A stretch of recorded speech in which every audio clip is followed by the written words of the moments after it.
What is up, ladies and gentlemen? Welcome to the 18th edition of the Burgundy Brigade Podcast. I am your host, Kevin Goff. You can find me on Twitter at BRG Brigade Kevin. Joining me as usual is my good friend, Avalanche blogger Aaron Musick. Aaron, how you doing, sir? Doing well. Enjoying the first day of free agency.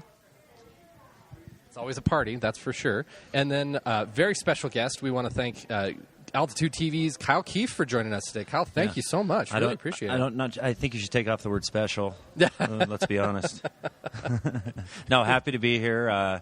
Obviously, last crazy, what are we now, 2 hours and 8 minutes into this thing as we kind of start the podcast. But didn't expect it to be this crazy, this fast. I expected it to be kind of a longer day, maybe a little more drawn out. But it's been exciting. I think for a lot of Avalanche fans, it's been a little heartbreaking to some extent if you're certainly a Paul Stastny fan. But as we get into things, I think we'll sit here and read our Twitter as we tape this. But it should be fun.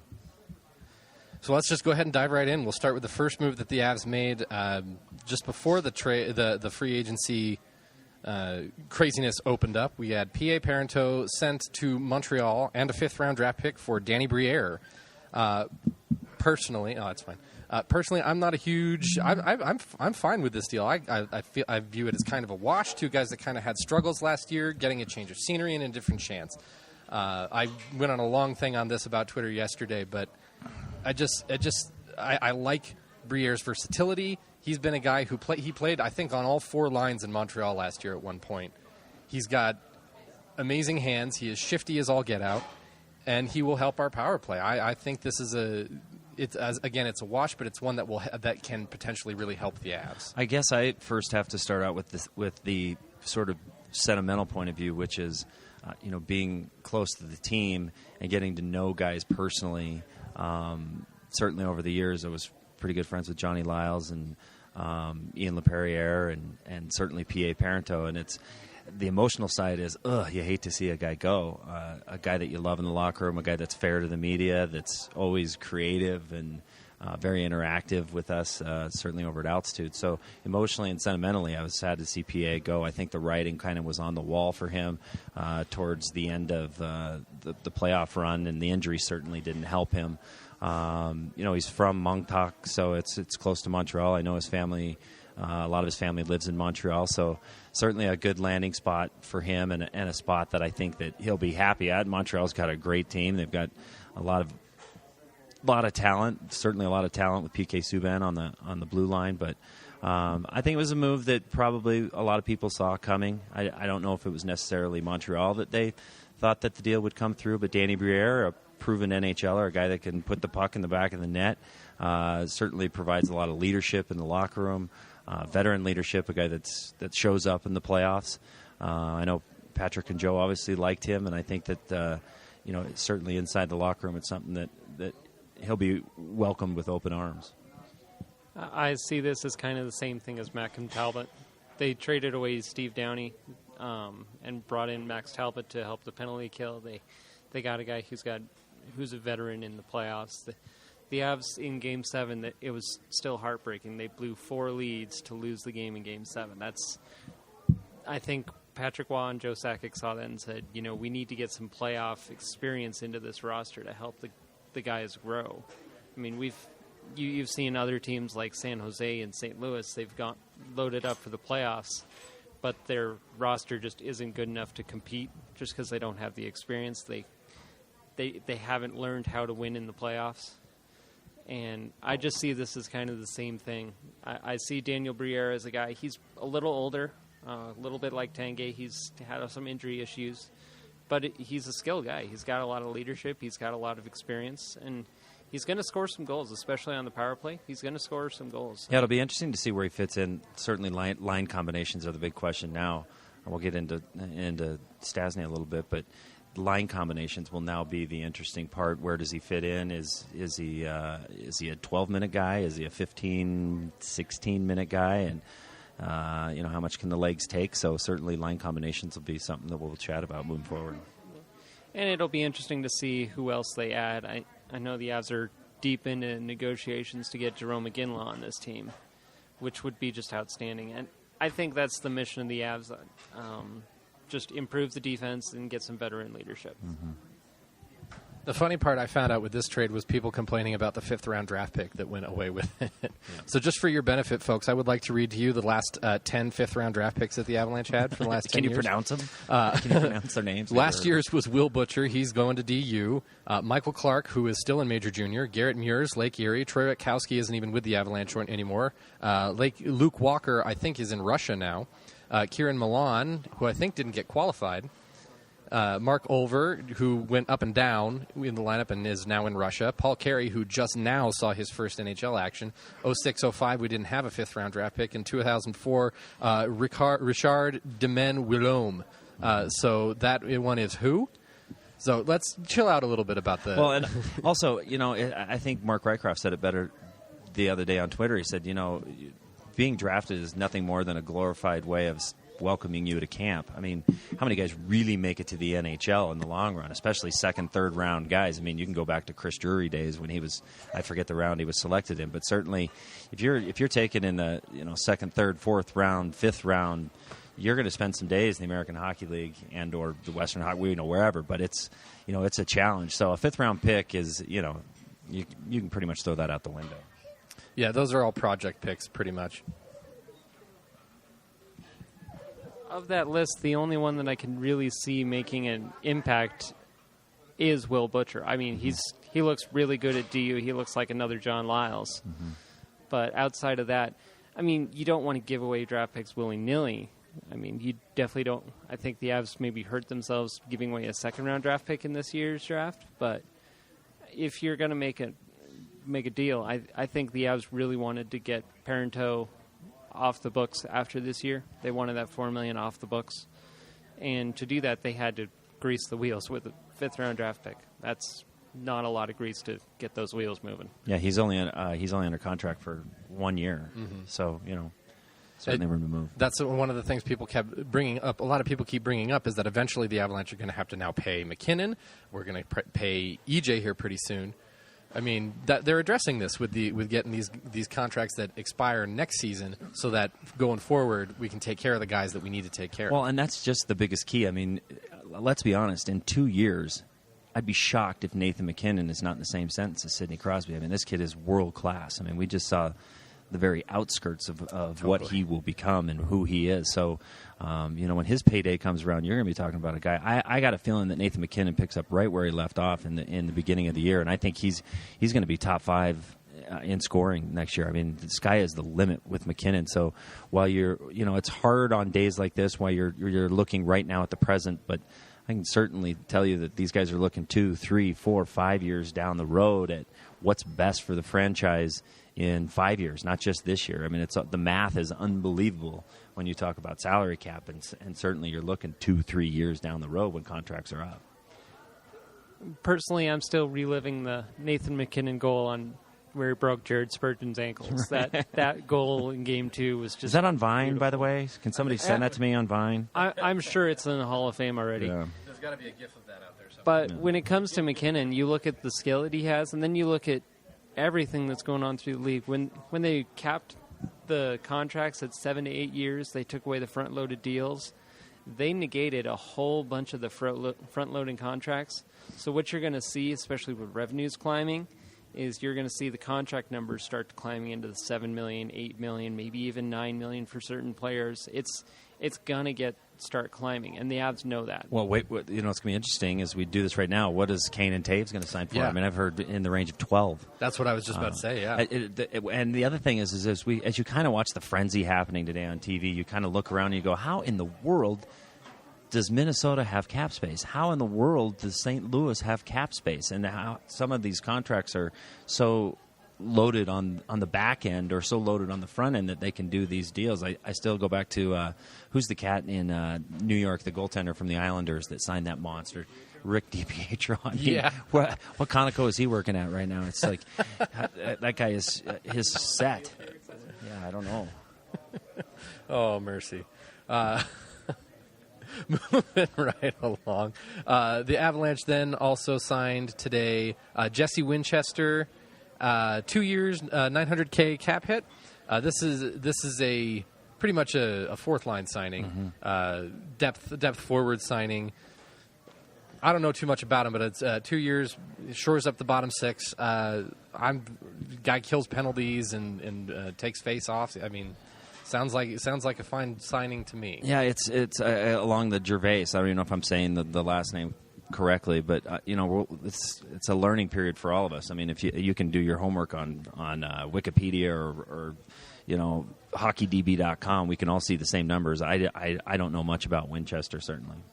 I talked to a St. Louis writer. He said Jesse Winchester is fast. He'll win some faceoffs. He's pretty gritty, but otherwise he's not going to do too much. Don't expect much more than a fourth-line center. Yeah.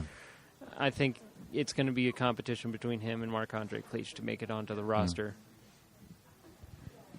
Then shortly after that, the Avalanche traded a 2016 second-round draft pick and a sixth-round draft pick in 2017 to San Jose for Brad Stewart. Big, mean, physical shutdown defenseman that exploded Twitter, by the way.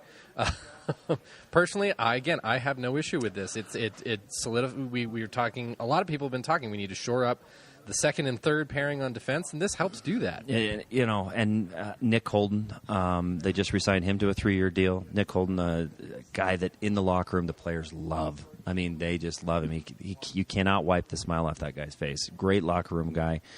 Brad Stewart, we all remember what happened with Stewart and Landeskog and the big hit. He is big, and he is mean, and that's, I think, part of the problem is when you're going up against guys like Ryan Getzlaf and some of the big boys on the LA Kings, you need that stay-at-home defenseman who's going to just light you up. And Brad Stewart is that guy, proven defenseman, played in a ton of games.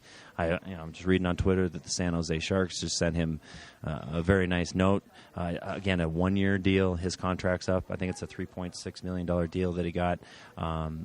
You talk about Eric Johnson, Jan Hayda, Brad Stewart now. I mean, there's some big boys back there. Nick Holden played big late. It'll be interesting to see what happens with Andre Benoit. Nasty in the playoffs, yeah, too. so that's what you need, and Brad Stewart's been there and done that. So certainly that was a signing that I thought was awesome. I was glad to see that. I think the Avs need one more piece, certainly on the blue line. If it's this year, if it's next year, we'll see if that happens. But Brad Stewart's a big move for Colorado. I'd like to see the Avs pick up another defenseman, probably another left-handed defenseman who can play top 4 minutes. That's just what I'd like to do. But maybe that's going to open up during the trade market. It doesn't look like you're going to get that on free agency, and it doesn't look like you're going to trade for him right now. You're going to start the season with this.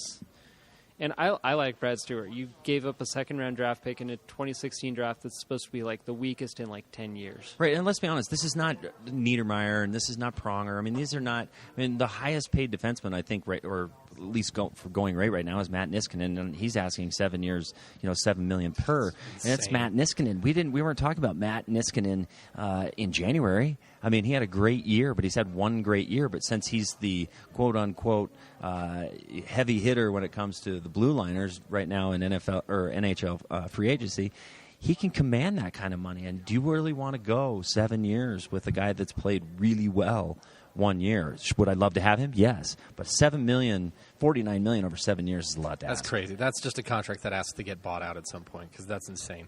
As thinking about defensemen, also, let's not forget who we have in our system potentially coming up in a couple of years. Duncan Siemens is likely to make the jump here in a year or two.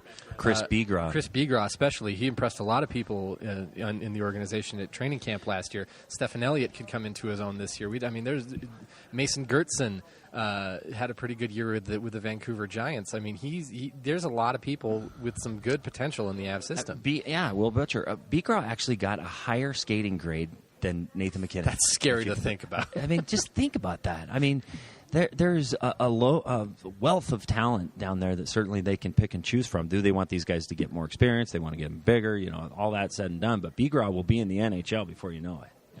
Bigras is going to go back to the junior probably another year, and then he's going to be in the Avs lineup. I like the Brad Stewart signing because I think he could really teach something to one guy in particular, and that's Duncan Siemens. The same game, same exact game type. And if you want to teach Duncan Siemens how to play the NHL game, you put him with Brad Stewart in camp, and you have him carry a clipboard like you do a backup quarterback. Brooks Orpik. I mean, here's a guy that went to Washington for 5 years, $27 million. Right? It's just, I know he's a solid defenseman, but is he really worth $27 million? I love that we got basically Brooks Orpik without playing Brooks Orpik money. And by the way, you get Brett Stewart for 1 year. You're not wrapped into a 5-year deal. Yeah, and you get a guy who's been on the whole healthier and he can skate better than Brooks Orpik. Oh, I'm just reading something that the Avalanche have signed Jarome Iginla to a 3-year deal. Wow. Wow. That's official? Yep. Oh, that makes me getting so goosebumps happy. as we speak. As per TSN, Bob McKenzie, Jarome Iginla signs a 3-year deal. Yes, with Avs to Iginla. Yeah. 3 years for Iginla. Wow. Landeskog, McKinnon, Iginla. I'm just throwing that out there. Can we take a break so I can go wipe my shorts? I happen to have another pair of pants in my car. I just met you, buddy. I don't know if I want to do that. I mean, I'll follow you on Twitter, but I don't know if I want to be swapping underwear with you. Fair enough. Oh, wow. Look at That's that. So now, hey, look, now Twitter's happy again. Wow. Wow. The wonderful cycle continues. This is awesome. That's so awesome. So, yeah, that's great. That's so great. Well, that just changed our whole podcast, didn't it? Totally did. So, Iginla, golly. Another person to think about that probably helped that is Alex Tanguay. He played with Alex Tanguay very successfully for a few years in Calgary. But boy, 3 years. I love the 3-year deal. Now I don't know any of the numbers. Obviously, I haven't seen any of the numbers. But 3 years is a commitment, and that is a relationship that Joe Sakic has with Jarome Iginla. Obviously, it's a commitment he didn't make to Pittsburgh. It's a commitment he didn't make to Boston. That says something.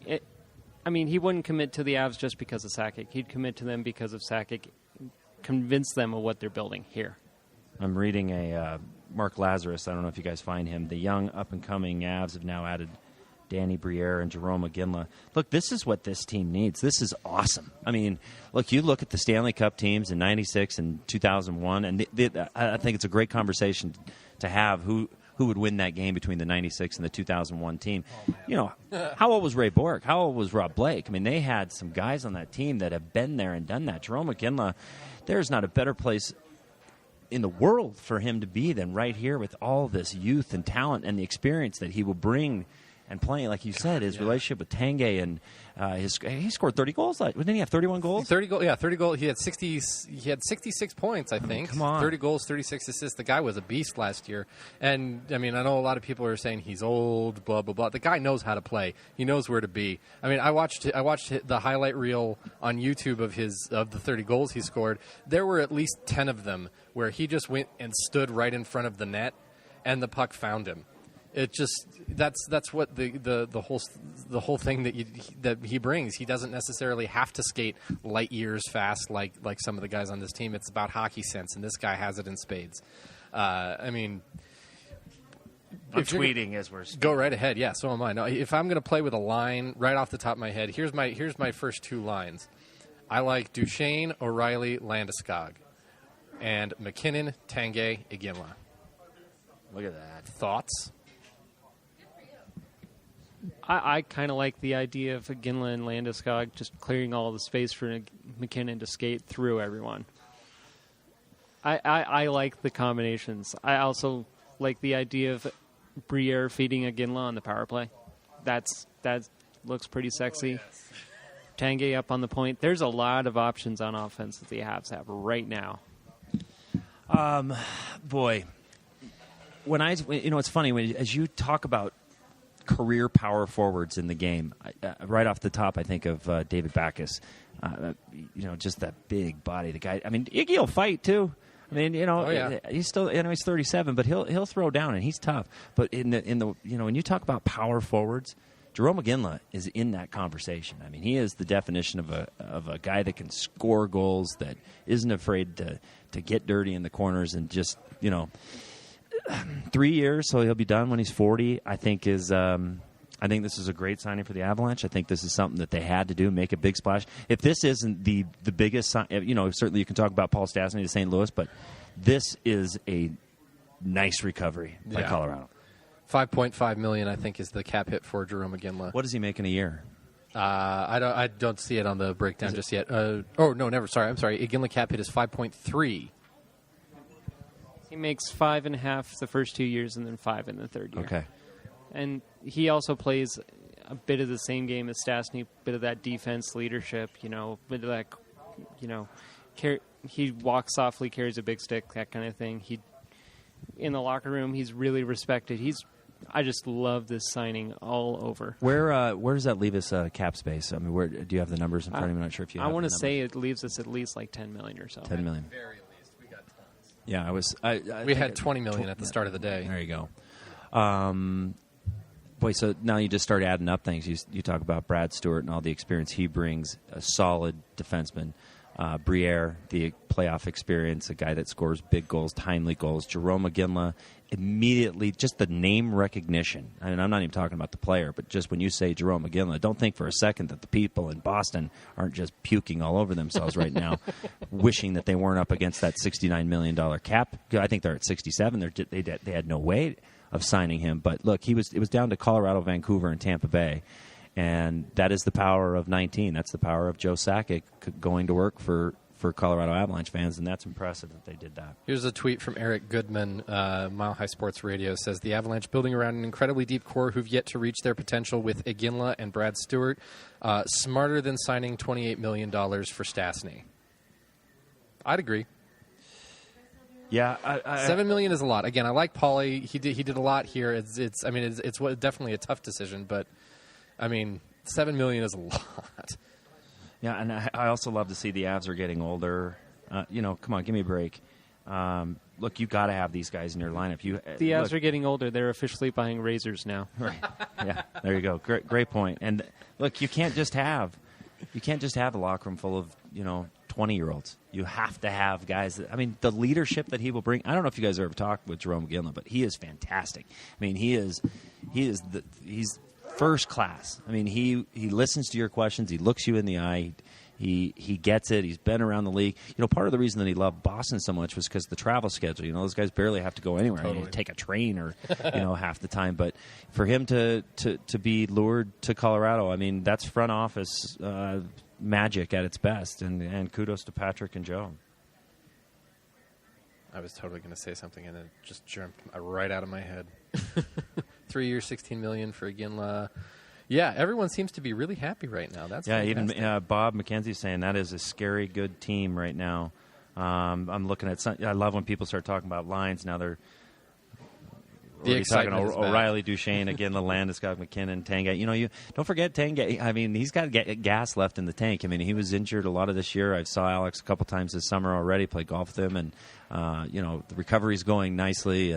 He's another one of those guys that's got great hands, that's great to play with, relationship with Jarome, can score the goal. But, what he is he's a playmaker in Tangay. And, if you're Jarome Iginla, you look down this lineup, you look down the Avs roster, you don't just take it because of what Joe tells you. I mean, you see potential. Totally. And you saw what the Avs did by winning, shocked by many when the Avs won the Central Division. But, look, they did that with a lot of youth and now adding some grit and some older guys, so to speak, on the roster. I think this is shaping up as a good day for Colorado. I'm reading a tweet from one of the guys that writes about Boston. He says, East finalist, who'd you beat to get here? West, Avs, Blackhawks, Kings. You? Yeah. East, Caps, Flyers, Tampa. West, ha ha ha. It's almost comical now how top to bottom, how tough the West is becoming. I mean, Stastny went to the Blues. I mean, Vanek is in Minnesota. Yeah. What is the East doing? They got Dan Boyle going to the Rangers. That's it. What else? Matt Molson to Buffalo? I mean, didn't Buffalo have 9 points last year? I do like Ehrhoff to Pittsburgh. He's going to score a lot of goals from... he's not a winger? Right. And this is insane. I went from like 50% on my phone to now I'm at like 20% just from... I mean, Twitter's basically shutting down. This is awful news for World Cup soccer fans right now that are slowly awaiting the big matchup with Belgium. That this is all going, certainly here in Colorado. This is the pinnacle of the happening so far today. But this is awesome. Well, I remembered what I was going to say to add on your earlier point there, Kyle, about Iginla doesn't just come here because he has a buddy in the front office and a guy he played with before. At this stage in his career, this is Jarome Iginla saying, I believe this team can win a Stanley Cup. Well, what's the point? Yeah. At the end of the day, Wah and Sakic aren't here to win divisions or win Western Conference championships. They're here to raise the Holy Grail, and they know what it takes to win. And they just know what they're doing. I mean, it's so easy for us to speculate as, kind of media outsiders or whatever, and people ask our opinions. And, the truth is we don't know. We don't know what they're thinking, and you put your trust in two guys who have won millions of Conn Smythes and Hart trophies and Stanley Cups. I mean, these guys know what it takes to win, and so when you have that at the helm, God forbid the Rockies ever get something like this going, But it's you just have to feel so comfortable in your own skin when you have two guys running your organization like Joe Sakic and Patrick Waugh. It takes care of itself, and there is a calming effect that Avalanche fans all over should have, knowing that 19 and 33 are running this, and it's fun, and this is what it's supposed to be like. And this is it's a 3-year deal for Jarome Iginla. I mean, it's going to be talked about for months. It's going to be great to have him in camp. I can't wait for him to get here, and obviously there'll be a press conference. We'll get a full dose of Iggy. Will he come as number 12? What number will he bring? I was going to say he has his work cut out ahead of him to make us forget about Kevin Porter, number 12. That's a toughie right there. You were just biting at the... I saw that thought go through Aaron's head there. He's like, hand me the microphone. Give me that. I mean, I got something. All right, I think we're going to take a quick break real quick so we can all have a quick happy dance, and then we'll come right back. I got to go to the bathroom. Well, perfect timing then. Perfect. So that wasn't a happy dance. Okay. So we'll come back. We'll talk a little bit more about free agency as it continues. We'll talk a little Paul Stastny and probably Ryan O'Reilly as well, and we'll move forward from there. So thanks for sticking with the 18th edition of the Burgundy Brigade Podcast.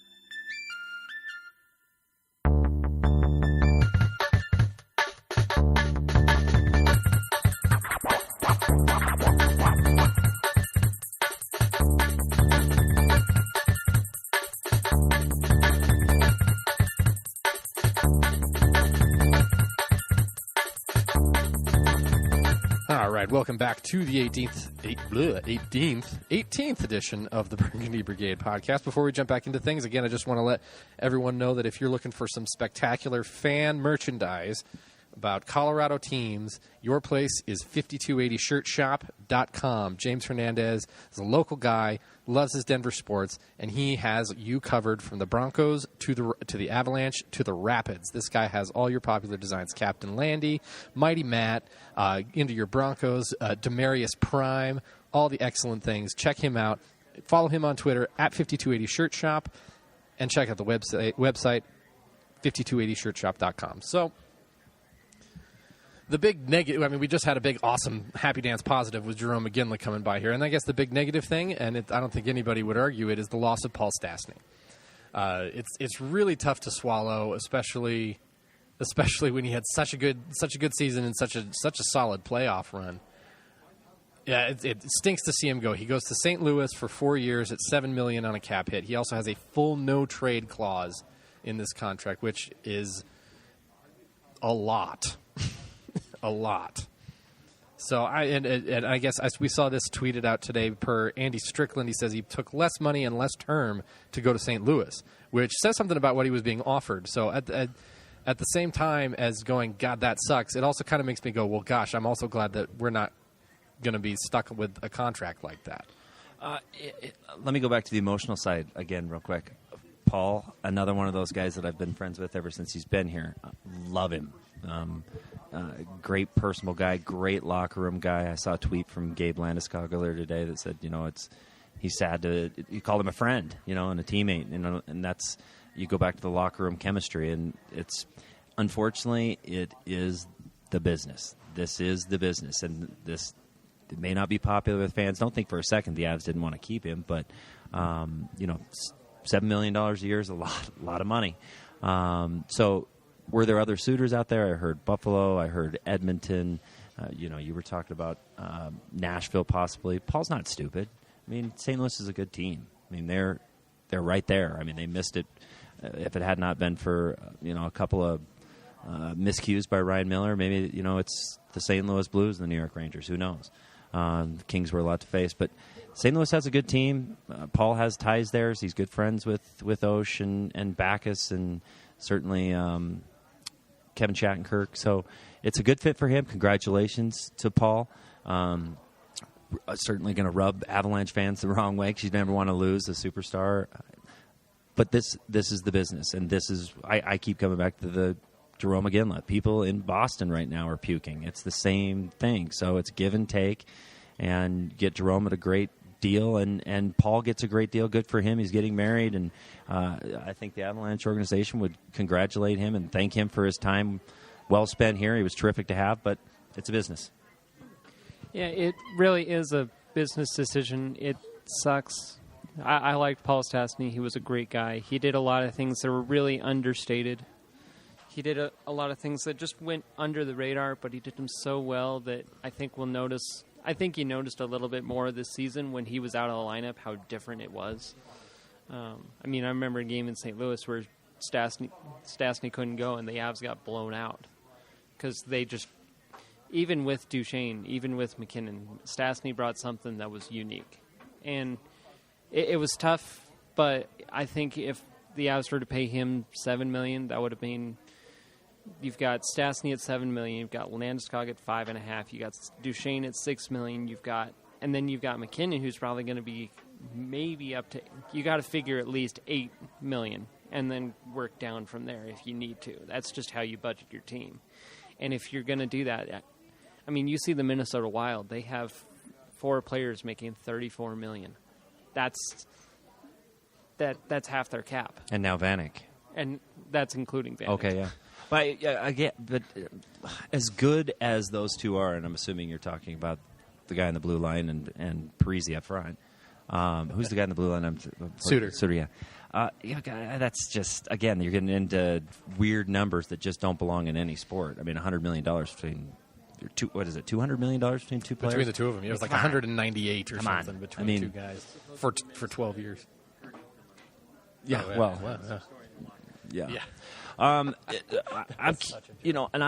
People on Twitter are. It's good when people are sad to see you go. I mean, that means that you had a good run here in Colorado.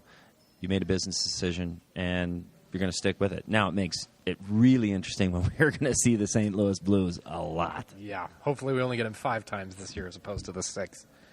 I think a lot of people are very much in the anger stage of grief right now. And I get that. There's a lot of ire being directed towards Paul Stastny right now, and I understand that there is an anger to it. A lot of people feel hurt by him leaving, especially after the comments he made about the being willing to take a hometown discount. But again, you don't know what that means. There are so many different potential meanings of a hometown discount. Maybe it's I won't take as big of a raise, or I won't.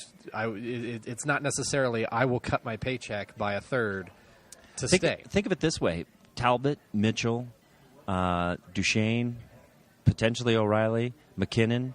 You've got some healthy guys in the center. Was there really a place for Paul? I mean, all things considered, you're pretty stacked up the middle. That's very valid.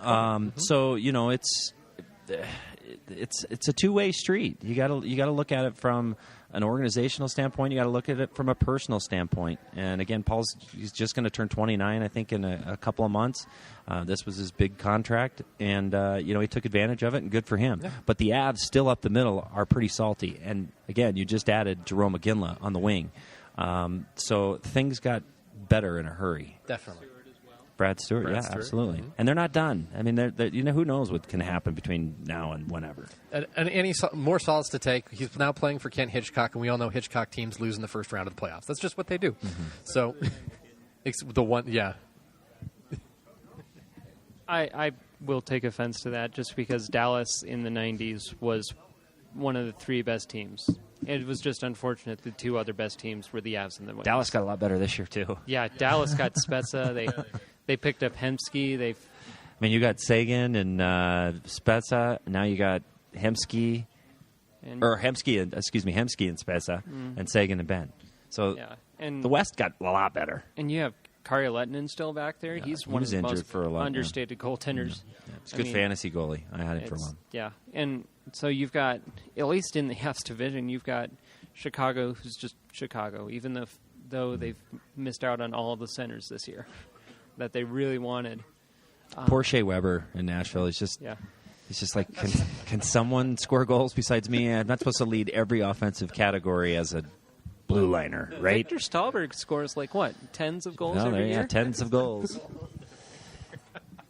At some point, Shea Weber's got to be saying to his agent, "Get me out of here. I can't spend my entire career." I mean, I love Nashville, but losing Barry Trotz is a big deal too. Yeah. I mean, his agent tried. He's signed him to a deal in Philadelphia, and Nashville said no, and Shea Weber went, Shucks. Yeah. Now I'm untradeable. Thank you. Right. So I guess looking forward then, the other guy to consider thinking about now, big time for the Avalanche, is one Ryan O'Reilly, where there's, and again, he's a tough situation because we know contract discussions with him don't seem to go smoothly for any number of reasons. And it's just, honestly, I think the Avs made a smart decision electing arbitration when they did.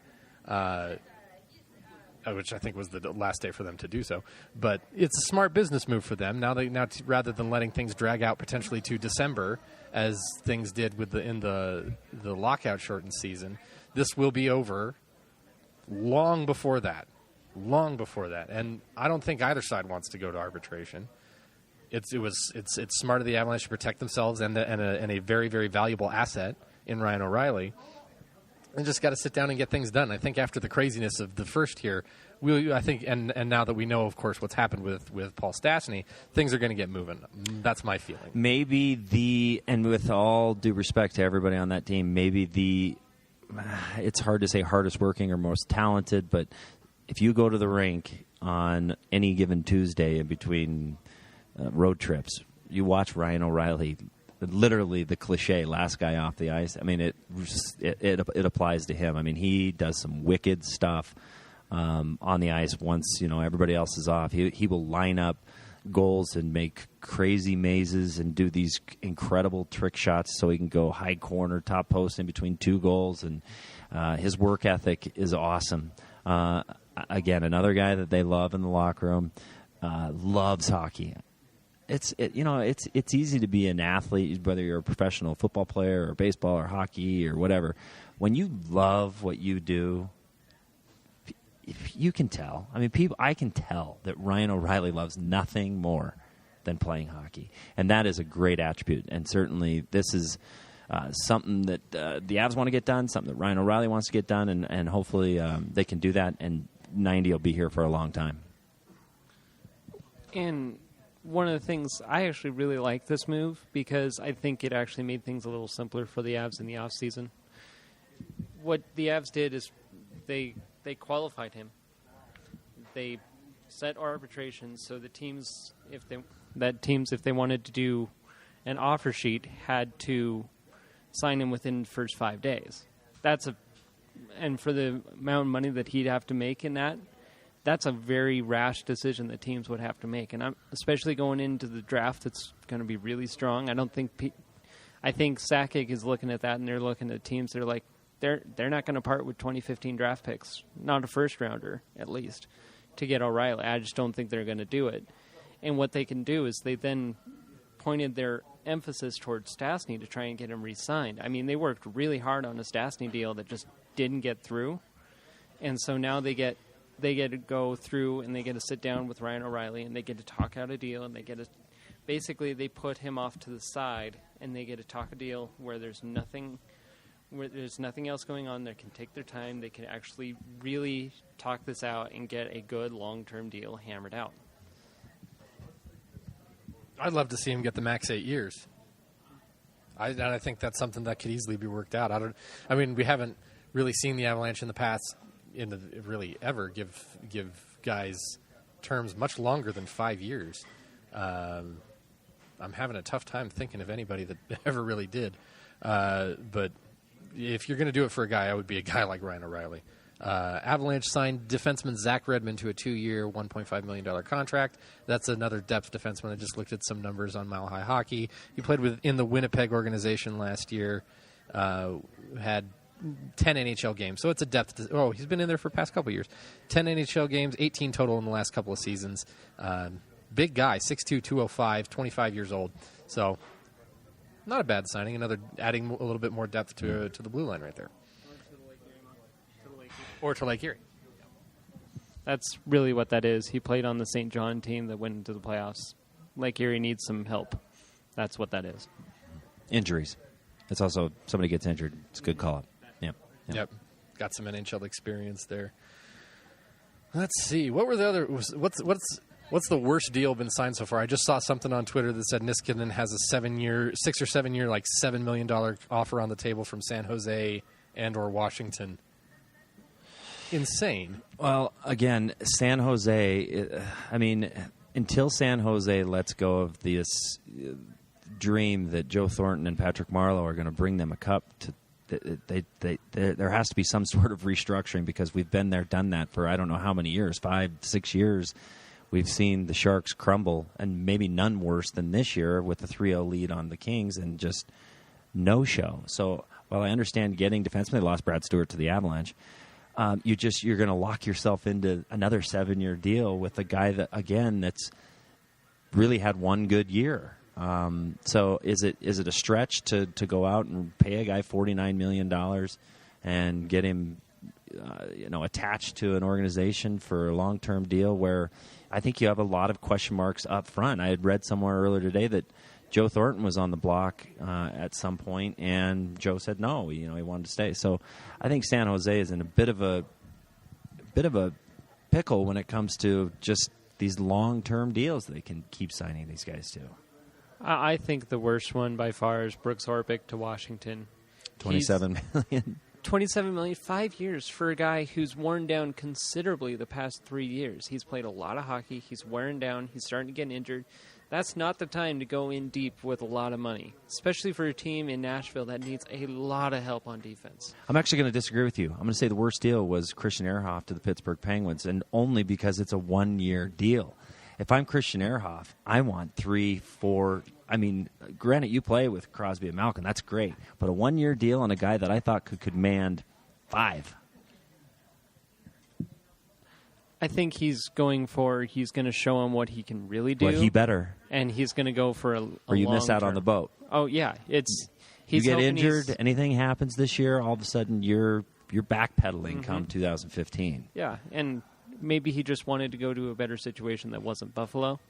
Right. But right. I guess if you're going to go somewhere for a year, Pittsburgh's not the worst place. Yeah, I mean, he gets to play a year with Letang. He gets to... Yeah. But then again, you've got that whole upheaval in Pittsburgh. 1 year, you got to protect yourself as a player too. I mean, you do. We're looking at this from our perspective, and maybe taking the side of the GMs a little bit more. But you, as a player, you got to protect yourself. And signing a 1-year deal when Ehrhoff was clearly one of the top 2 defensemen out there, I'm a little shocked by the 1-year signing. Here's just a few names of defensemen coming onto free agency next season. Mike Green, Paul Martin, Sergei Gonchar, Lubomir Visnovsky, Zbigniew Michalek, Marek Zidlichky, Mark Stahl. There's not a lot of real big names out there. So even if he has a pretty average year, Ehrhoff could still be a very valuable commodity. Isn't it interesting, though, that as you watch Drew Doughty play, you watch PK Subban, you watch McDonough, I mean, the teams that are there in the end have that one defenseman who's just an outlier. He's just. I go back to the Ray Borg, Rob Blake situation. I mean, all those teams have one superstar on the blue line, and in my opinion, Drew Doughty should have been the Conn Smythe winner. He was terrific, but as you read those names, I mean, again, do I know those guys? Certainly, but do any of them blow me away? No, no. Fun speculative point. Who gets the alternate captain now that Stastny's out of here? Hart. It's Duchesne's there. It's Jarome Iginla. He hasn't been here. I certainly don't know if they would do that. I don't know how they do. I know Max got one, and I know you got Landeskog with a C. I don't know what they do. I know Johnson wore it a couple of times last year, I think. Year before. Let's see, you've got Tanguay. He was under consideration.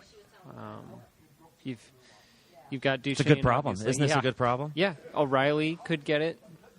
No.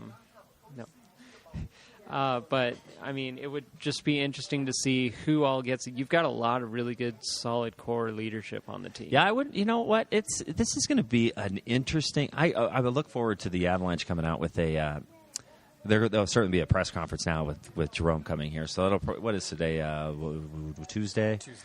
You know, it'll be here.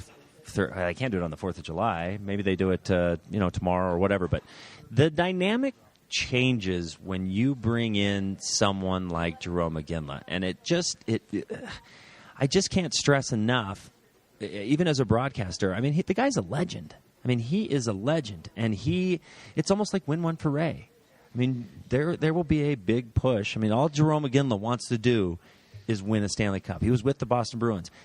By him saying, I'm coming to Colorado, that says to me, this team can win the Stanley Cup. And when you can talk about your hockey team and the Holy Grail in the same sentence, look, folks, right there is enough proof in the pudding. I mean, Jarome Iginla will not only will he sell seats, but the ratings will go up, the team dynamic in the locker room changes. I wouldn't be surprised if he just has a breakout season. When I say breakout, I continue to think 30, 35 goals, but it'll be interesting. The lines now is where now it just comes fun to sit at your desk and just do all these sort of line combinations. And with this work, and training camp's going to be fun to see who they're skating with, and what's the off-season workout regimen going to be like. Who's he going to work out with? Where's he going to live here in Denver? 3 years. I mean, I'm so glad to hear that it's 3 years and not just a 1 year deal. Does Nathan MacKinnon move into Iginla's basement now? Maybe. I think he's probably got enough stashed away to get his own place. But he was living. I think he's living with his parents right now. Mm-hmm. It says he loves it, the laundry and the meals, and God, I love MacKinnon. I could talk about MacKinnon all day long. I'll tell you just one real quick story. Sorry to go off on a tangent. No, you're fine. Go for it. They brought in Landeskog and MacKinnon towards the end of the year, just those two, and they brought him in. The guys are just in their normal scrubs, and Landeskog said, "I'll go first," and so the media scrum goes over there, and they're all talking with Landeskog, and I'm standing there with MacKinnon, and I mean, he's 18, and he's just talking about 18-year-old stuff, and it's so refreshing to listen to somebody that, down the road we're going to be going, Nathan MacKinnon is the best hockey player in the National Hockey League. Yet at this point, he's talking about maybe a concert he saw last night or a movie he wants to go see, just oblivious to the fact of how monumental he's going to be to this franchise and possibly to the National Hockey League. But I think it's so refreshing to have such an eclectic room like an 18-year-old Nathan MacKinnon and a 37-year-old Jarome Iginla. And it's going to be cool to watch that relationship develop, and certainly the chemistry inside those walls evolve into what I believe is going to be something special. It's nice to be able to talk about the Avalanche this way again, isn't it? It's so nice. Yeah. Last year was awesome. Hey, you guys should have Mark Rycroft on here, because you'd have to. Do you have bleep? Do you have the bleep function? You'd need the bleep function. I'll tell you what. Watching games with him, this is Gus on the truth. Oh, I'm on this now. We we'll discuss plays as they go on, and we're watching 5 different hockey games at one time. We're watching the Avalanche game, but we're watching other games that are going around the league so we can do highlights, and it is less than PG rated, I guess I should say. So by the time we go on the air, you have to clean up some stuff. I mean, you can't just go out there and say penis McNab and expect people to sort of brush it under the rug. You got to clean it up. We go on TV, and I'm like, okay, I got to get back into Disney form here, because I've been hanging out with Rycroft in the back, and we're doing hockey talk, and it's certainly a different way of speaking, to say the least. I'm getting the images of Mark Rycroft writing a Quentin Tarantino script now. He is what I would call a beauty. He is a beauty. I guess there needs to be some sort of clarification on the whole penis McNab thing too, because while it was watched many times and I still get it many times on Twitter. Let me just explain to people what happened. It was a late Tuesday night, and I want to say we were playing Calgary, and our team was not very good. And it was late. And you can get tired, and if you're not drinking coffee, which I can't drink coffee, it's hard to stay awake. And I think we'd just gotten drilled 6-2 or something, and I was tossing to Peter, and what my intention to say was, Peter McNab will join us, and Peter combined, and I said, penis, and Rycroft fell off his chair. Okay, the control room was in hysterics, although most of them were just white. They all looked like they'd just seen a ghost. The cameramen were beside themselves, and I was in the middle of a highlight. So I'm trying to do this highlight. We all remember that highlight. Oh, my God, I'm trying to do this highlight, and then my shot sheet's all over the place. I'm trying to watch the highlight. I can't breathe either because I'm thinking, my God, what just came out of my mouth? And then I come back on camera, and Ding Dong over there is acting like a 4-year-old.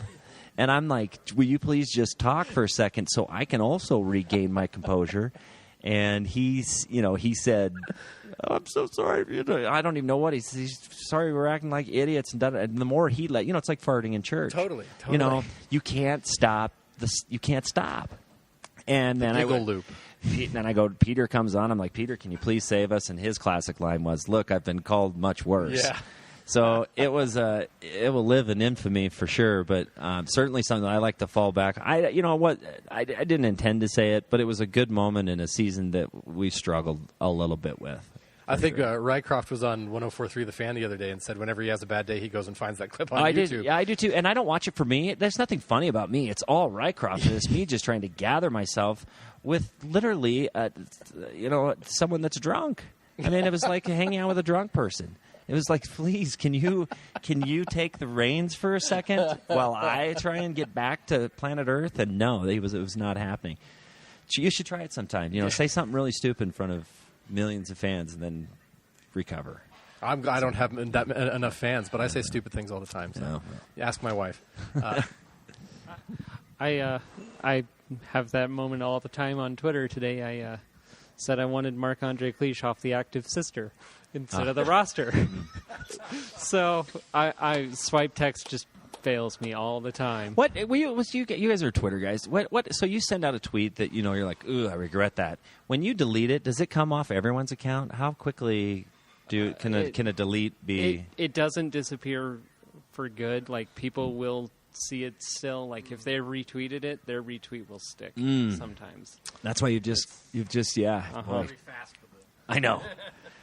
That's I've why had a few moments like that myself. You're just like delete. Right. Oh crap. And number one rule: don't drink beer and tweet at the same time. That's just the worst combination. No, I get beer on my phone every time. Yeah, that's what I meant. That's what I meant. Yeah. Right. Well, I think we're going to take one last quick break. Then we're going to get into a little bit of mailbag. I got a lot of questions from you guys. Awesome stuff to go over here. Yeah. Maybe we'll even jump in a little bit and talk Peter Forsberg going to the Hall of Fame. We went from Jiggy to Iggy. I just thought about that. Yeah. We went from Jiggy to Iggy. That should happen on Twitter right now. If that is a good trade. Me happy. All right, sticking with I like it a lot. with the 18th edition of the Burgundy Brigade Podcast.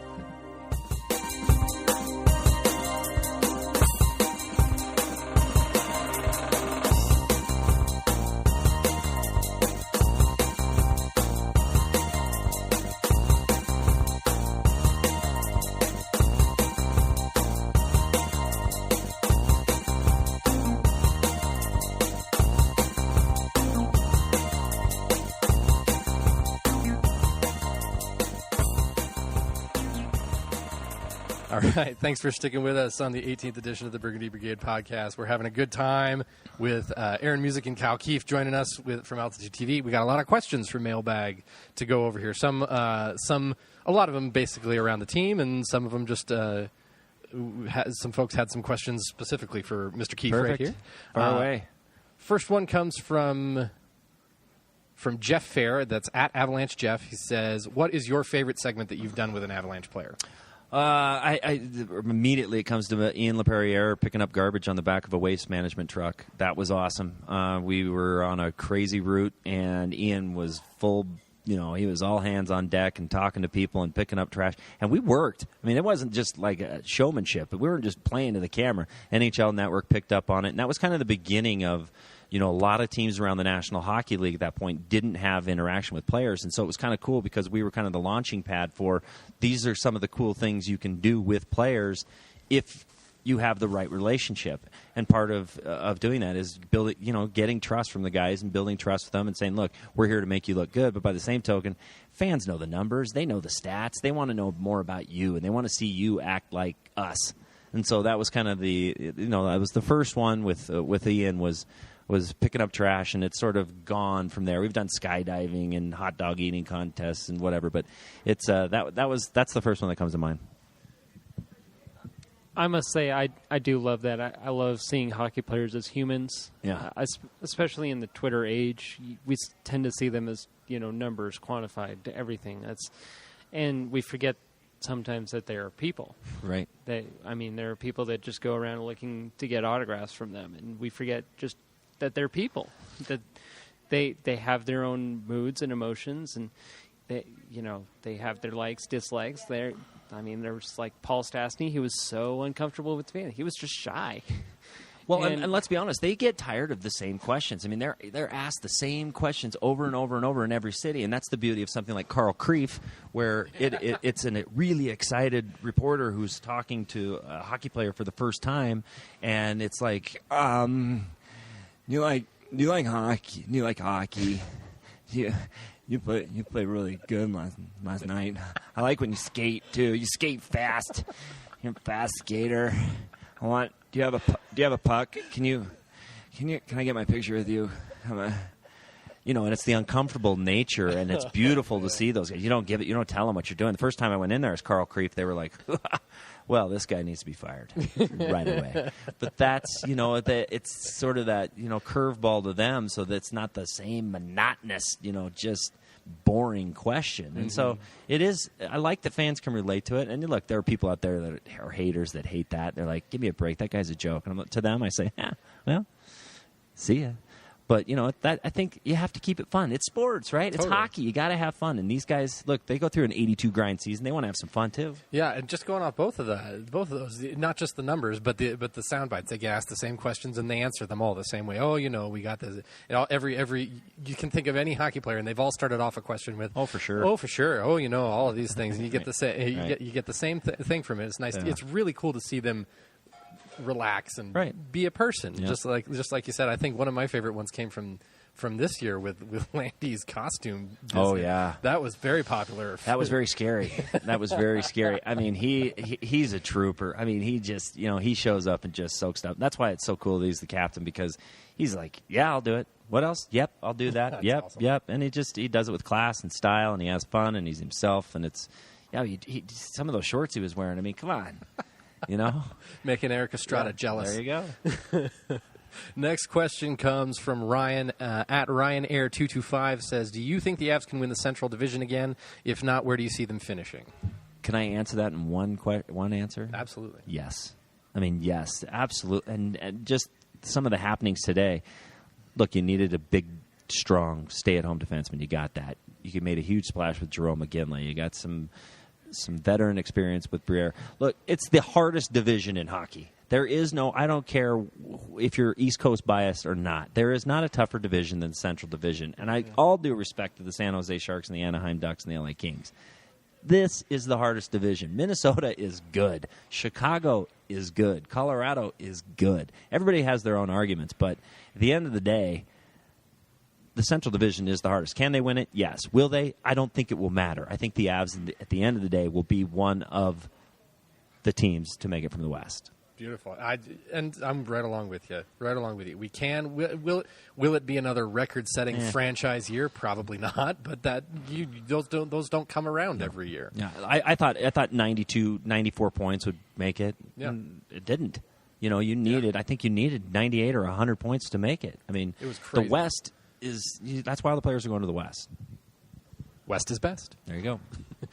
Corinne Orozco at Lovely Corinne asks, Denver Post reporter reported, Brent Sutter believes Avs top pick Connor Bleakley isn't NHL ready. Do you agree? And if so, what improvement does Connor need to be ready to play in the NHL? Funny you should ask, because that's the exact question that I asked Connor yesterday. First of all, he's a really good interview. Solid guy. I mean, really well-spoken.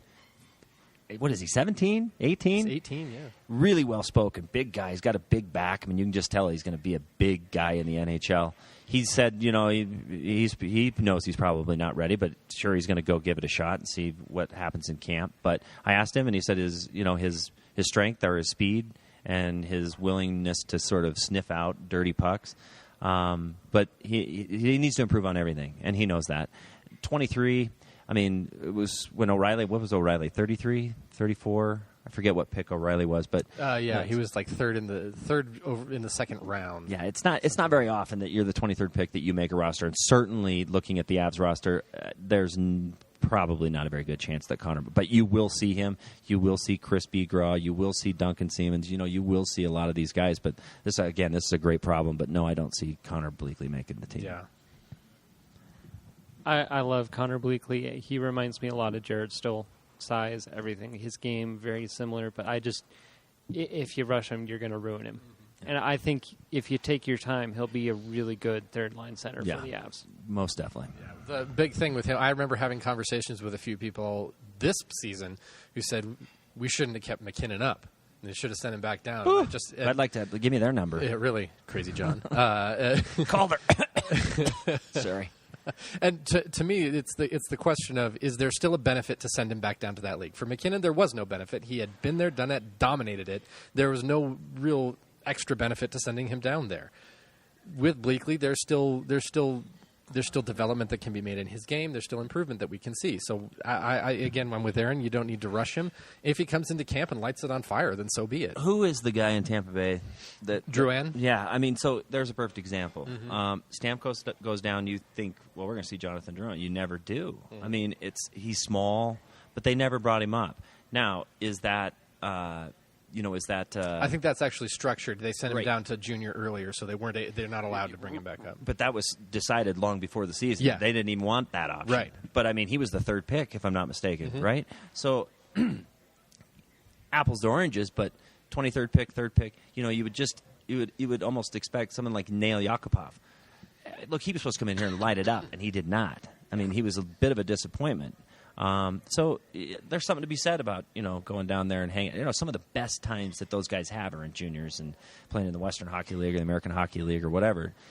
That's where you build character. It's where you learn about, players and I think we'll see Connor Bleakley, just not yet. That's a line from Gladiator. Not yet. Not yet. Nice. It's kind of like the same thing from Game of Thrones. What do we say to death? Not yet. Hey, I'm still in season 1, so don't. That's I just started. That is. Don't be ruining. Don't be telling me season 4 secrets here. That's from season 1. Okay, well I'm not there yet. Okay, just. She hasn't even gotten a dragon. I know she gets a dragon. I know those eggs aren't just sitting around. Of course not. Nothing ever just sits around in Game of Thrones. That just never happens. Although I would like to see her brother being killed. I'm sure he gets killed, but right now he's still alive. In any case, I think the Avs are taking finally the long approach with some of their prospects. They're taking their time. You're not going to see these guys like Ryan Stoa push through before he's really ready, and it's going to help them. It's going to take time, but it's going to help them in the end. You guys really know your stuff. I mean, you're throwing out a lot of names out there. I mean, this is impressive. I appreciate that. I certainly feel a little overwhelmed here with these two.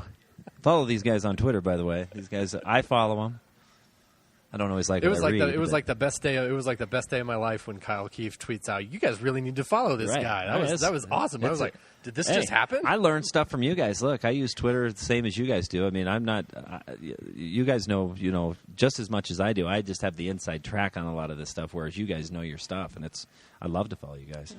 Getting followed by Kyle Keefe and the Avalanche Twitter was probably one of the better birthdays I've had in recent years. Was it your birthday? Oh man! Well, there you go. Sweet. Next question is from Benny V at Henny Tuck. Says, what line do you suppose Danny Briere will be playing on with supposing everything stays the same? Well, at the time you sent this, you still thought Stastny was going to be here. Without that, I guess now where do we see that? Okay, so I've kind of done the... Let me think. So Stastny went from two Calder-winning wingers in Landeskog and McKinnon. It really comes down to, is McKinnon going to play center? Is he going to play wing?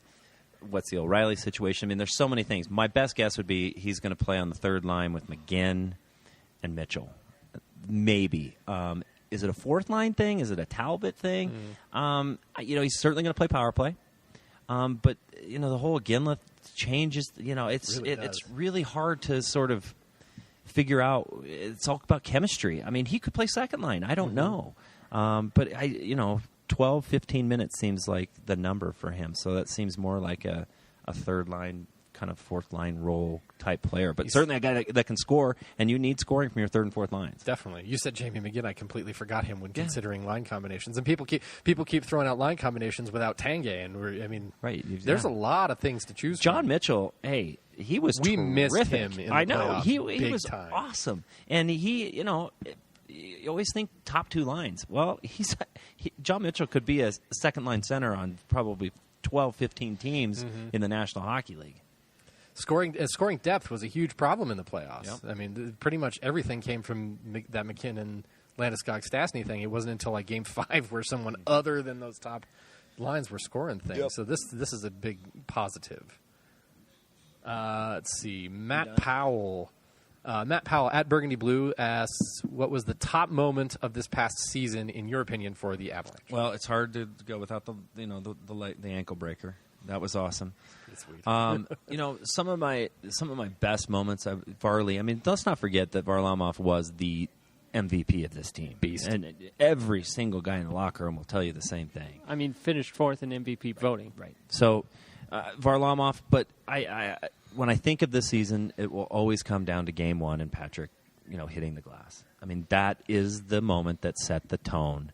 And then I believe it was 2 or 3 games later at a dinner in Boston when Ray stood up in front of the team and said, why not us? And we sort of all jumped on that. Whether it's been used in other sports or other whatever, it worked. And we jumped on it and we used it. So I think Patrick doing that, and let's be honest, the most popular guy on our team is our coach. Okay, I don't care how popular any of those other guys are.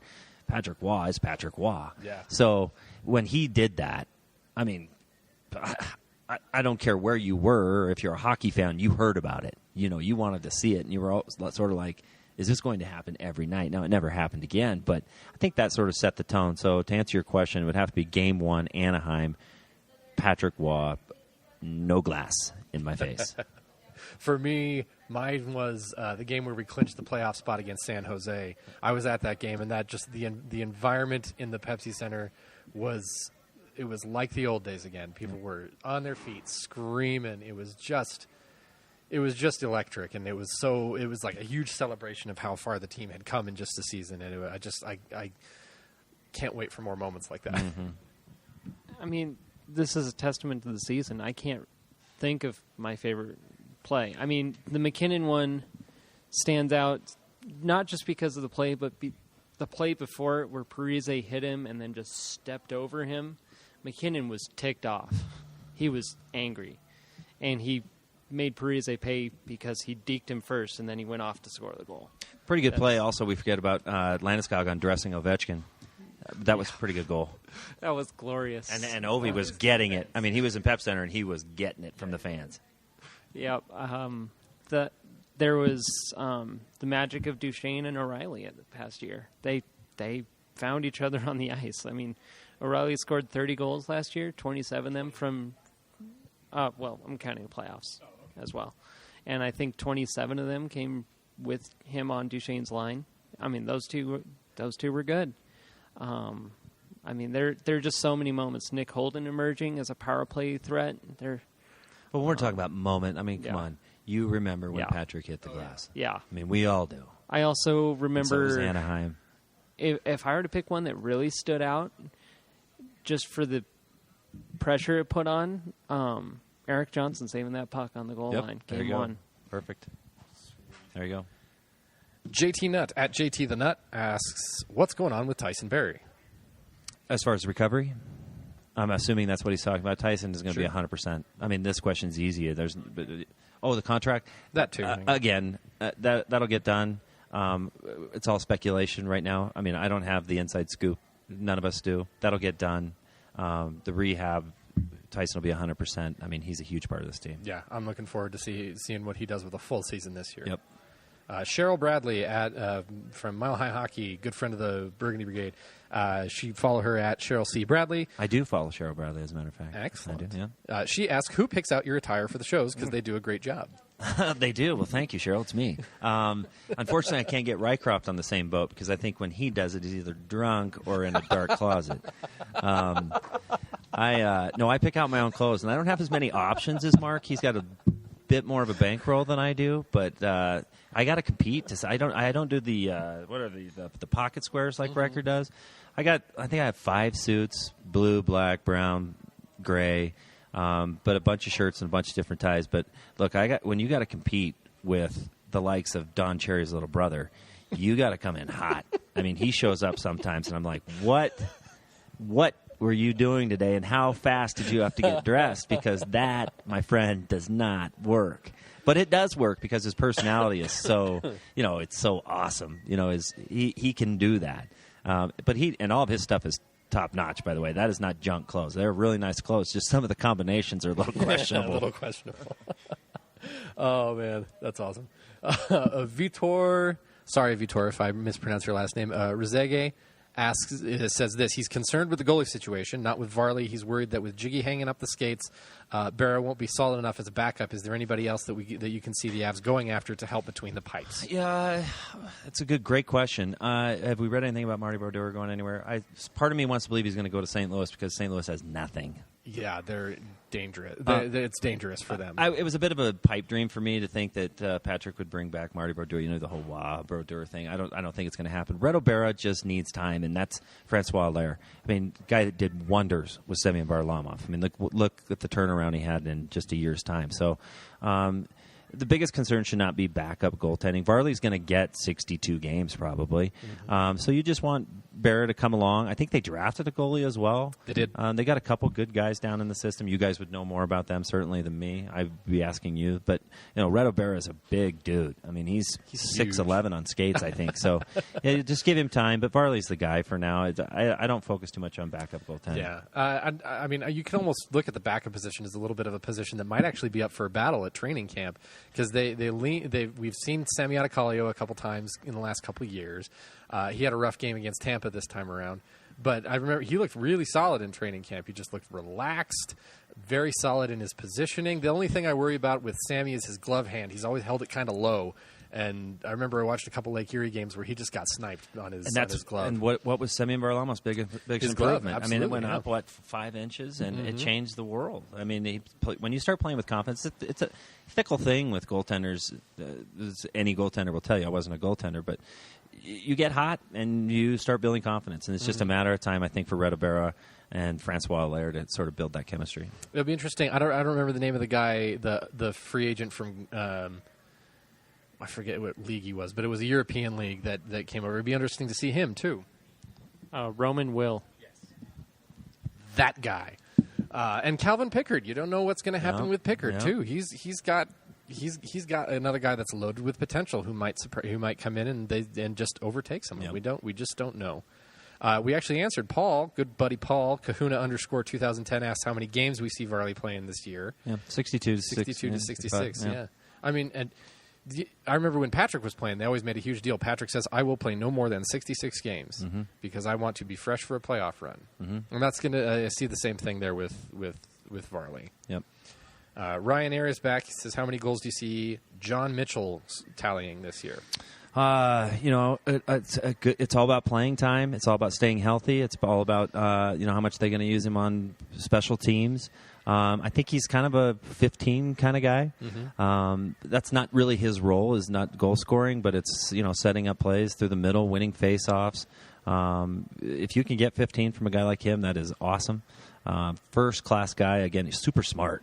Boy, I don't know if you've ever spoken with John Mitchell, but he is wicked smart. He clearly did some studying and very well spoken, student of the game. 15 goals seems like a good number for a third line center. Yeah, I have about 15 goals, 20 if he gets 20 if injuries hit and he gets power play time. Yep. He's one of those versatile guys. He can step up to the second line if he needs to, and if he does that, he's going to score probably a couple more goals. Yep. Maybe he's on the third line with Danny Briere, and that's a really solid depth scoring line right there. Those are two guys who have pretty excellent stick skills right there. 15 to, Jamie McGinn topped it out at 19 this year, and that's a really good season on the third line most of the time. And McGinn is another guy. And does anybody hit the post more than Jamie McGinn? I mean, seriously. That means you're shooting well. Yeah. Often it's people look at it as sort of being plagued, but it just means that you can pick your corners. Yeah, for sure. pretty much. How can you really say I want to change too much about my shot when you're constantly hitting the post? No, it's a good problem to have. Absolutely. Joe, who is at Left Behind 33, says, is the fact that, we already kind of, I guess the Avs sort of answered this with Stastny walking, but is the fact that the Avs drafted a center and recent upgrades at the forwards indication of a Stastny-less future? I didn't think that really honestly had anything to do with it. That's kind of a move along. Yeah. Exactly. Sorry, Joe. And then I guess one other question that kind of comes from me, but also a lot of people who get annoyed by some other folks in the world of hockey, the advanced stats community, who love to sit here and go, the Avs Corsi was so bad, they're bound to. They can't. Their production, their team, their season is unsustainable, and therefore next season they will be at the bottom of the league. What do you say to them? Well, it's so easy to put everything under a microscope. As much as I love numbers, it sometimes just doesn't translate. And I'll give you an example. Shot against. If you're taking 46 shots, you don't want 46 shots, but a lot of times that's skewed because you're winning. So the other team's going to have more shots against you because you're leading 3-1, and that's just the nature of the business. So when people get into numbers too much, I don't buy into that as much as I do the current state of the team, what the locker room is like, and numbers are numbers, and while they are factual and correct, do they always lead to the greater good? Do they always mean something? Do they have to mean something? Do you have to break it down so hard to where you really feel like you have the answers? I guess I get a little annoyed with that too, just that numbers are just that. They're just numbers, and sometimes it's you just got to look at the bigger picture and how the team is playing and sort of the chemistry of the team. So while you guys, I guess a lot of the people out there are so much more knowledgeable when it comes to save percentage numbers and goals against or whatever, I don't get into that as much as I do just, is he playing well? Is the team playing well? My major problem with advanced stats is people spend so much, this is not all of them, but this is some of them.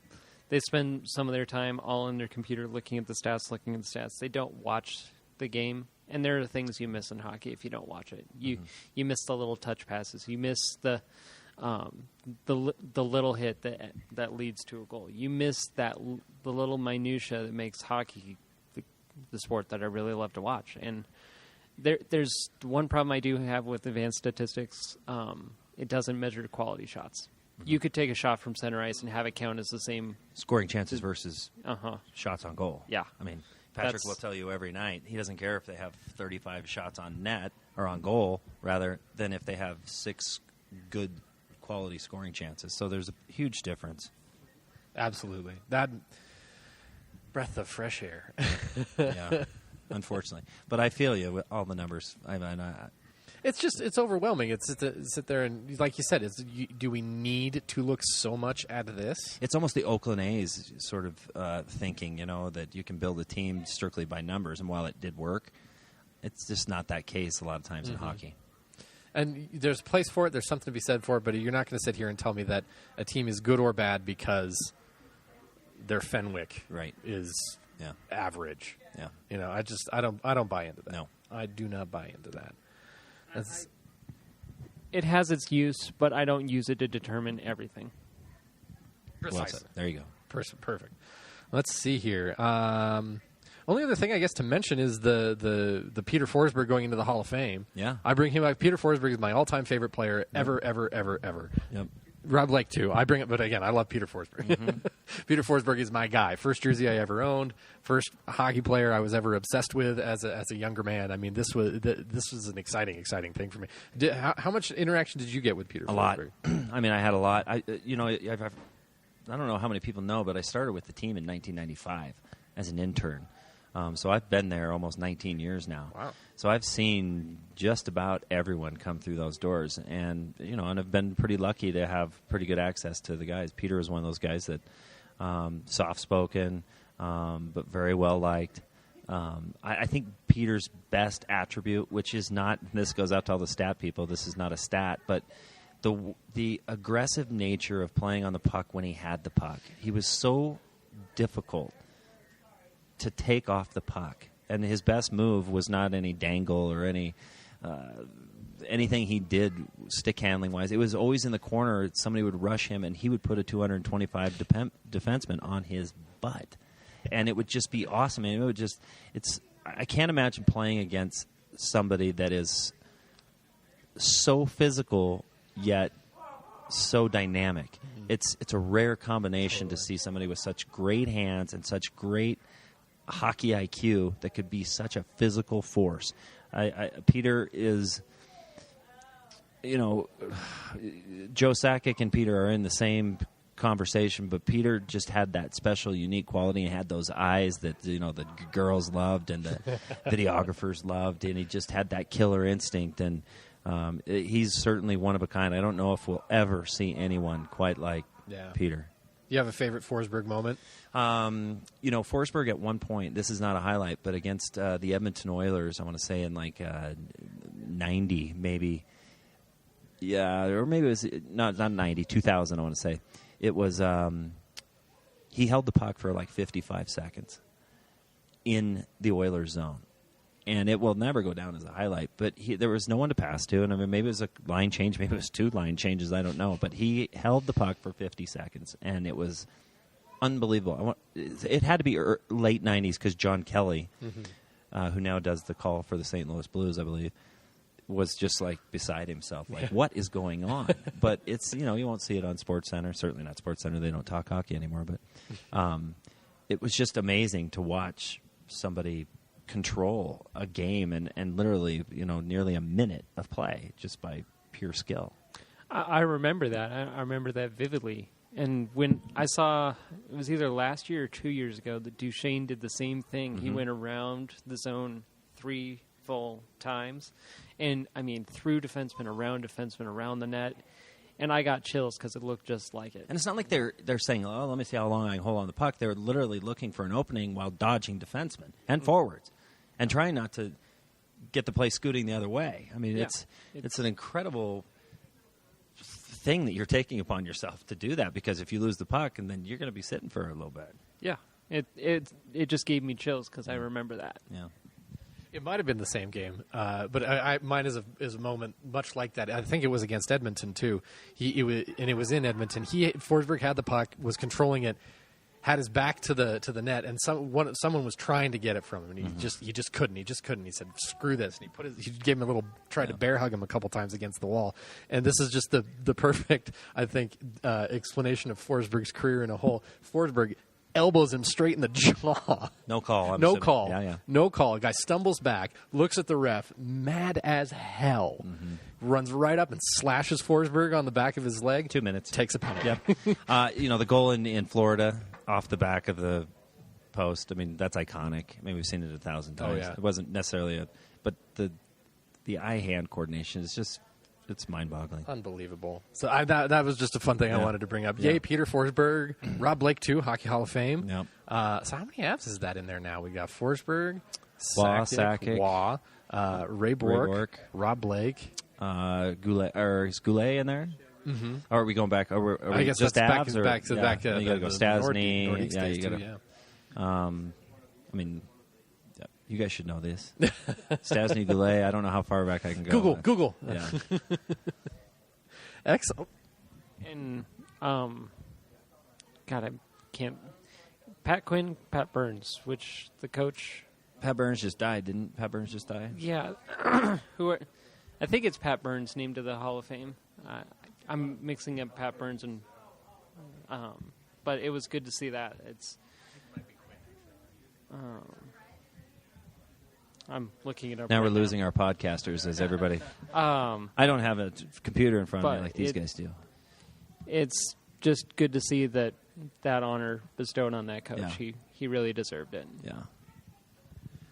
Excellent. Well, unless anybody has something to add, I think we're going to call it a podcast. Yeah, there you go. Excellent. Well, major thanks, Kyle Yeah. Keefe, for joining us. Really appreciate it. Yeah. It was a great time, man. We had an awesome time listening to you. And again, I just want to echo all the sentiments that comes out there, not just from the fans, but from a lot of the Denver media. I don't know if you guys see it. That say you and Rycroft run probably the best pregame, in-game, and postgame show that is in the Denver area. Wow. And maybe out there. I don't know. You guys are definitely top notch, and we love having you on our screens every night. Well, I appreciate it. We have fun with it. I think that's the real key, is to not act like you're above anybody. Like I said to you two, right? You guys know as much or more than I do, and it's fun just to be the one to get to, I guess, translate the message to all of us. And the key is to not regurgitate necessarily what I know you already know, and that's just to shine a different light on the players and make sure that we continue to pull for the Burgundy and Blue and get a cup here in Denver and have fun doing it. And so, Absolutely. Love my job. Love being here with you guys. I think it was great experience. Today was a crazy day. I think the Avs are headed certainly in the right direction, and I can't wait to get it going. Awesome. And just, again, to point out the fun, it's obvious that you guys have fun, and it helps us have fun with it, too. I don't know. I mean, the fact that you guys will openly sit and chat about the whole penis McNab thing. Yeah. That just, and you're just you celebrated it on your anniversary on the air, right? It is now a commonly used household name. It's okay to call someone penis.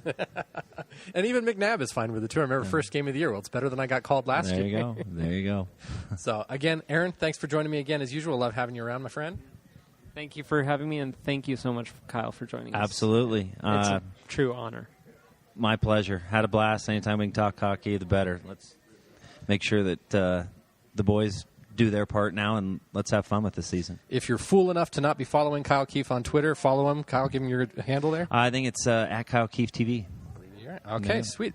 That's it. Thanks again to everybody who's listening. This is the Burgundy Brigade Podcast, 18th edition. We got lots of stuff to look forward to for the Avs. Next up, training camp. Go Avs!